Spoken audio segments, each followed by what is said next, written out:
Corona విషయంలో మళ్ళీ games ఆడుతున్న చైనాలో కోవిడ్-19 కేసులు మరోసారి పెరుగుతున్నట్లు అనేక సంకేతాలు కనిపిస్తున్నాయి. గతంలో ఈ మహమ్మారికి మూలంగా నిలిచిన చైనా ఈసారి కూడా తన గణాంకాలపై పారదర్శకంగా వ్యవహరించకపోవడం ప్రపంచ ఆరోగ్య నిపుణులను ఆందోళనకు గురిచేస్తుంది. దేశంలో కరోనా మళ్లీ విజృంభిస్తున్నప్పటికీ చైనా ప్రభుత్వం మాత్రం అది గరిష్ట స్థాయికి చేరిందని అధికారికంగా ప్రకటించలేదు.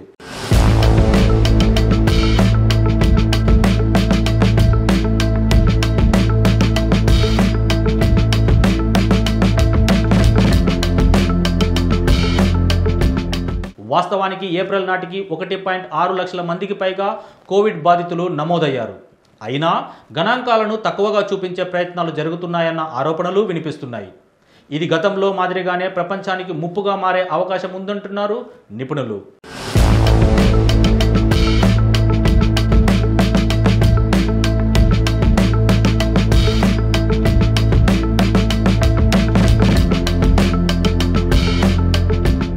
చైనా సిడిసి విడుదల చేసిన గణాంకాల ప్రకారం మార్చి 31 నుంచి మే 4 మధ్యకాలంలో తీసిన నమూనాల్లో పాజిటివ్ కేసుల శాతం 7.5% నుండి 16.2%కి పెరిగింది.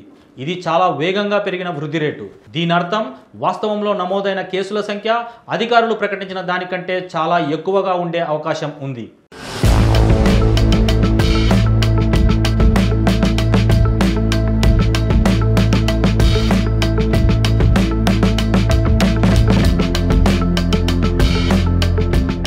ఏప్రిల్ నెలలో నమోదైన మొత్తం కేసుల్లో దాదాపు 5% నమూనాలను పరిశీలించగా అవన్నీ ఒమిక్రాన్ వేరియంట్కు చెందినవే అని తేలింది. వాటిలో ముఖ్యంగా XDV అనే వేరియంట్ ఎక్కువగా కనిపించింది. ప్రపంచ ఆరోగ్య నిపుణులు చైనా చర్యలపై తీవ్ర అసంతృప్తిని వ్యక్తం చేస్తున్నారు.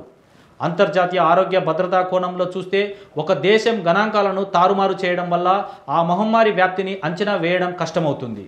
దీంతో ఇతర దేశాలు ముందస్తు చర్యలు తీసుకోలేకపోతున్నాయి. ఈ నేపథ్యంలో చైనా తక్షణమే పారదర్శకంగా వ్యవహరించి గణాంకాలను నిజంగా బయటపెట్టాలని నిపుణులు డిమాండ్ చేస్తున్నారు. ఈ పరిస్థితుల ప్రభావం భారత్ మీద కూడా కనిపిస్తుంది. ఢిల్లీ వంటి పెద్ద నగరాలతో పాటు దేశంలోని చిన్న ప్రాంతాల్లో కూడా కరోనా పాజిటివ్ కేసులు నమోదవుతున్నాయి.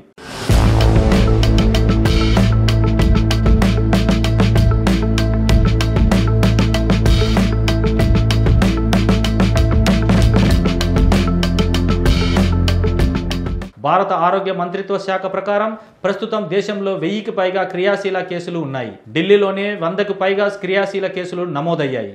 గతంలో కోవిడ్ వల్ల ఎదురైన నష్టాలను గుర్తు చేసుకుంటే ఈ దఫా ప్రభుత్వాలు మరింత అప్రమత్తంగా ఉండాలి. ప్రజలు కూడా వ్యక్తిగత ఆరోగ్య భద్రతా ప్రమాణాలు పాటిస్తూ మాస్కులు ధరించడం, భౌతిక దూరం పాటించడం వంటి చర్యల వైపు మళ్లీ దృష్టి పెట్టాల్సిన అవసరం ఉంది.